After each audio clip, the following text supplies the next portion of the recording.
Konstitusiya və suverenlik ili çərçivəsində aprel 26-sında Bəhramtəpə Mingəçevir magistral yolunun Qaradulaq kənd ərazisindən keçən hissəsində növbəti ağac əkmə aksiyası keçirilib. Ağcabədi rayon icra hakimiyyətinin təşkilatçılığı ilə baş tutan aksiyada Ağcabədi Yaşıllaşdırma və İşıqlandırma İdarəsi, Kommunal Xidməti Mənzil İstismar İdarəsi, Ağcabədi rayon təhsil sektoru, Ağcabədi su meliorasiya İdarəsi, Gigiyena və Epidemiologiya Mərkəzinin kollektivləri, eləcə də inzibati ərazi dairələri üzrə icra nümayəndəlikləri və könüllülər iştirak ediblər.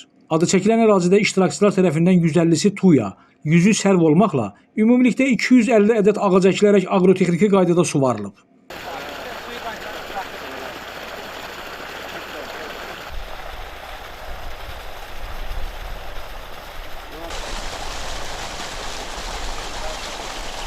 Qeyd edək ki, rayon icra hakimiyyətinin nəzərdə tutulan tədbirlər planına müvafiq olaraq ilin əvvəlindən rayon ərazisində belə aksiyalar mütəmadi olaraq həyata keçirilir. Bundan sonra da davam etdirilməsi nəzərdə tutulur.